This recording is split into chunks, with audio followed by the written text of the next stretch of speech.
Hello ladies and gentlemen, my name's Oliver. And guess what? I was right!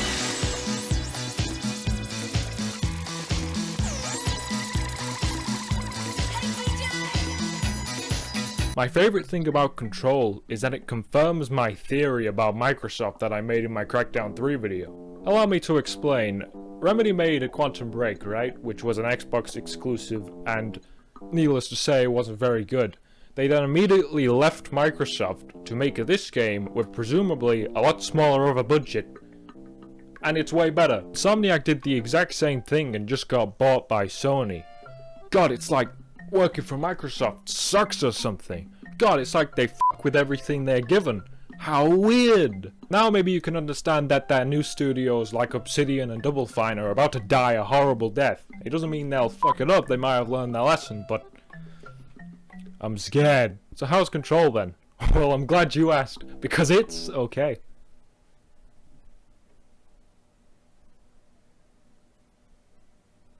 Remedy seemed to specialize in making weird third-person action games and still seemed to be chasing the thrilling experience that was Alan Wake.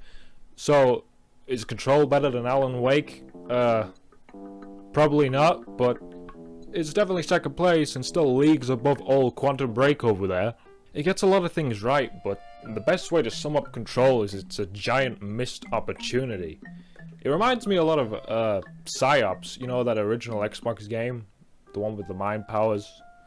It also had that song that went, with my mind, with my mind. Yeah, that one. I do like the game, it just feels like a lot of it was overlooked. Anyway, enough talking. Segue into the review, which has more talking. I didn't think that one through. Jesse Faden may be the character the narrative focuses around, but really the main character of Control is the oldest house itself. Only those who are seeking the oldest house can find it, and if they enter, they'll find themselves wandering down its endless corridors and questioning if anything is real or not. The location of Control is definitely its strongest aspect. It's an unpredictable place that's constantly shifting and changing around you, yet everything feels connected. The level design here works so well and will be your strongest motivator to keep playing. The amount of detail that's been put into each area is incredible. Almost every object you can pick up and all the environments can be destroyed. Considering all they had to work with was one location, they've done a great job at giving each sector its own identity and making them feel different. It reminds me of games like The Evil Within and American McGee's Alice. The game does a good job at making you believe anything can and will happen, and one thing I absolutely love is that it's not done through cutscenes. You are always in control. Yeah, that was pretty good. Whenever a game enters a cutscene, all tension is immediately removed as the player knows it's scripted. Remedy knew this and I applaud them for it. Now, this is the Quantum Break engine, so obviously the game is going to look pretty goddamn good, especially those particle effects. Pretty much everything to do with the presentation here is done well. The soundtrack, the character models look downright real at points, and they certainly nailed that tense feeling of the unknown they were going for. The sound design is excellent and adds to the atmosphere. Hearing those weird distorted voices in the background does make areas feel unsettling, although all I heard was, "I am the octopus," and it ruined the experience for me. Without spoiling plot details, the story of Control makes you think it's going to have this big mind-bending plot that you try and piece together, but about halfway through you're going to realize there isn't much depth here at all. It's kind of sad, really. None of the characters are fleshed out or developed. There's no hints the game gives you, no parts of the plot that you'll remember. The story of Control is just stuff happening and then it ends. Jessie never gives you a reason to care about her. They mention that her past is her motivation to keep moving, but they never show you her past. We don't really know anything about her. You're just blindly following her as the world takes over any interest in the plot. She doesn't feel realistic as she doesn't seem to react to much. In fact, she seems pretty okay with all of this. She's never once scared or hesitant about anything. Other characters present themselves like they're hiding something and that there's more pieces to the puzzle, but there isn't. It's a massive missed opportunity and it boggles my mind because you've got the weird, unpredictable nature of the world, but the plot doesn't make you think. It's confusing because Remedy made Alan Wake, which incorporated the weird and creepy atmosphere into its story. It engaged you because it gave you a character you cared about and only gave you small pieces of information at a time, which all collected together to lead to an ending that made you go, "What the fuck?" What's even more baffling is that the collectibles showcase the best storytelling in the game, but of course 90% of gamers can't read, so most people are going to miss it. There was a part where I walked into a room the game didn't tell me to go to, that's covered in sticky notes, and you read a note in there that casually tells you that something caused this sticky note to duplicate, so the person who worked there moved to a different office. That is Control's strength. Stuff like that is awesome. There's plenty of stuff that's straight out of the SCP Foundation, and if you found a way to implement that storytelling into your world, it would have been great, but you didn't. The whole game was about Jesse Faden and her stupid schizophrenia. If the whole game was about the janitor, I think I would have enjoyed it more. So how's the gameplay? Is it fun? Yeah, it is! Holy shit! You have no idea how long it's been since I've said that, oh my god. It's not perfect though, so let's talk about it, I guess. Control doesn't give you an arsenal of weapons like other games, it instead gives you a piece of tech known as the service weapon, which also talks to you. Oh yes, Jesse, kill them all, kill them all! The service weapon can be upgraded to transform into different weapons such as a shotgun and a sniper of sorts. It's an interesting idea, although transform is the same button as reload in most games, so you can bet I pressed the wrong buttons by accident about 70 times like an old person using a computer. Remedy specialise in third-person shooters, so they are pretty good at it at this point, but they always have some sort of gimmick. Controls being the ability to pick stuff up, and yes, chucking a forklift at someone is as satisfying as it sounds. This is not a cover shooter. Control has a heavy emphasis on fast-paced combat. Both your gun and your powers have a bar that will be expended when you use them and will recharge when not in use, so the combat encourages you to swap between the two as one is recharging. Not only that, but health is restored through killing enemies. This is exactly the way you design fast-paced combat, and they've nailed it. Shooting people feels great and throwing stuff feels even better, and it doesn't really get old. The game can get a little challenging at times too. If you're not moving, you're going to get hit. Imagine something along the lines of Doom 2016. Blowing a guy's head off with a shotgun and then using his body to wipe his friend out is amazing and quick, really making combat feel hectic. Some fights feel like a war at times. This is never more apparent than with the boss fights. They are not only fun and refreshing, but embrace the weirdness of the world, and whenever Control does that, it's at its best. It helps that the game controls wonderfully too. I mean, you'd think it would, it's in the title. Ooh, I did it again. Picking up stuff feels natural and is never an issue. Very rarely does an object get stuck on something or doesn't fire when you want it to. On top of that, you don't always have to manually aim at a thing you want to pick up. Simply holding the grab button will pick up the nearest object to you, helping not interrupt the flow of combat. The platforming always feels precise and is never frustrating. You can also do this.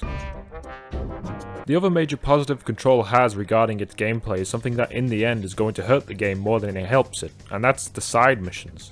You know how I mentioned that the main story doesn't engage you or play to the game's main strength of being weird? Well, the side missions in Control are incredible. Most of them involve you chasing down some object with special properties. Basically, imagine if you had to go contain a bunch of SCPs from the SCP Foundation. What other game has you take down a fridge that turns into a giant monster? None, they don't exist, but that's why this is such a problem. Most of your players are going to avoid almost all of the side stuff. You have this bland main story that I wish had some sort of depth, but yet you completely understand how to do that with the side missions. Also, sadly, that's where the praise stops, because my cynical brain starts doing things. And I realized everything around the fun combat and interesting side missions isn't executed very well. Let's start with the enemy variety. There isn't any. There's like 3 enemies in the whole game and all of them aren't very interesting. Combat in this game is able to pull through because it's fun, but it's pretty mindless at times. There isn't much strategy here. Almost every encounter plays out the same, and if your combat is mindless, it's not engaging, which is not something you want. If blowing people up wasn't fun, this game would be in a lot of trouble, so this isn't much of an issue. As a shooting gallery, it works very well, but still, you should always encourage your player to think. You didn't overcomplicate it, so I'll give you that. Combat isn't hectic to the point where you don't feel in control. I'm on fire! The AI is pretty bad. They walk around aimlessly, and sometimes they get lost, so fights can end with you just looking for the last enemy to kill, which can kill the pacing a bit. Another issue I have is the progression system, because it's 2019, and every game has to have a progression system because we can't be bothered to add any actual depth. To be fair though, Control is a game I would welcome a progression system because it's a bit like a Metrovania, and by a bit, I mean a very small amount. I've said it once, and I'll say it to the end of time at this point. Exploration is the most engaging thing you can do in a video game. Overall, Control is pretty linear, but hidden around the areas are chests that you can open that will give you mods and materials. These mods give you certain benefits when attached to your weapon or yourself, such as better accuracy or more health. The issue is that 90% of these mods are useless, therefore killing any excitement from finding a chest. They're not that impactful and are just kinda there. Backtracking to an area you couldn't reach before isn't that important due to this, and you can kill everything fairly easily anyway. You can upgrade your weapons with the materials you find, but once again, it's not that impactful. They also never tell you where certain materials are obtained, so you can't go out of your way to upgrade them even if you want to. The progression system doesn't necessarily take away from the experience, you won't pay much attention to it. It's more just an oversight and a missed opportunity. If your upgrades were a big deal, your exploration would have worked. That's not all though, some of the side missions reward you with new powers. None of these powers are as interesting or fun as telekinesis, but hell, it's something and they are useful.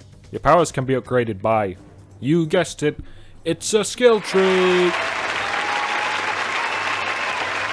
You can level up in this game by doing missions and killing people, which will reward you with skill points. Now, ladies and gentlemen, there are two ways you can do skill trees. The first way is having meaningful upgrades that are useful and interesting. If your player is staring at the skill tree like, ooh, I want that, that'll be useful, or ooh, I could save up for that, then you've done it correctly because they're thinking about it. You've hooked them. This is seen in stuff like Marvel's Spider-Man. Or you could do it in the boring way, which is 10% more damage. And overall, it feels tacked on. Guess which one Control went with? I'm sorry, it's the boring way. Once again, it's just there, it's not exciting, and it feels more like something I have to do than something I want to do. In a game about superpowers, the amount of stuff you could have done with the skill tree is fairly big, so that's disappointing. Once again, the progression system isn't that much of a negative, it just could have been improved massively. Now, if you thought I was complaining before, you ain't seen nothing yet, because the performance in this game on consoles is f***ing horrific. In the bigger firefights, the FPS can drop to 10 frames. It ruins everything and makes me want to end the fight quicker. I can't believe you released the game like this. It's amazing how this even got through, and for that remedy, fuck you. Well, at least there's no stupid puzzles. Oh wait, there's one. Completing Control is actually pretty simple, it just takes about 20 hours. After beating the main story, you'll have a lot of stuff to get through, so if you do love this game, there's plenty to keep you busy. I think the obvious one is the collectibles, which there are a ton of. Thankfully, if you want to care about the achievements, you only have to get 120 of them. As I said, collectibles in this game do add a lot to the world building, so for once they actually feel worth it. There are a load of side missions to do, which you also have to find to even start them, and as I said, they're the best part of the game, and I'd recommend them even if you don't care about completion. Really, the only annoying part of completing Control is doing 25 euro countermeasures, which are these dumb challenges that almost all the time don't reward you with anything useful, and quite honestly, I don't even know what they add to the game. Overall, it's not really a completionist's game, although I have to say I do like how much content there is here, and you can tell Remedy tried not to add any pointless locations. Every room is always offering something, which is refreshing in an industry full of big empty worlds. Ooh, what are we gonna give it? What are we gonna give it? 6! And once again, I have to re-emphasize that my 10 scale is actually real, meaning when I give something a 6, it means this is a decent game, and if you're into this sort of thing, it's worth your time. Your world and your combat completely carry Control, but everything else feels overlooked, which is a shame because there are some really good ideas in here. It is better than Quantum Break, which is all it really needed to be, but still, it seems like you're going to be chasing the critical acclaim of Alan Wake basically to the end of time at this point, and I sincerely hope you knock it out the park with your next game. Also, can someone please explain to me why this is getting 8s and 9s? I know good games are hard to come across nowadays, but is that how far we've fallen? Are you telling me this is as good as this? Because it's not, so stop it. At the end of the day, yeah, I would recommend Control, just not at full price. Wait for it to go on sale in a couple of months, and do remember that the performance on consoles is still pretty bad. So, there are 8 notable games coming out from this point to the end of the year, and what do you think the chances are that at least 2 of them get a 7 or above? What do you think the chances are? And usually I'm a cynical asshole and I just say we're all doomed and we're all, it's all downhill from here. But just imagine for a second that all 8 of those games are fantastic. Wow! What magical reality is that? I want to go there! I want to go there! Take me with you! So that's all from me, and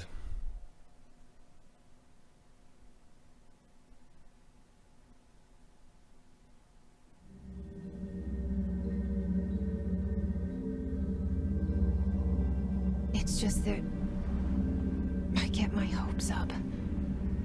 So many times it's led to nothing.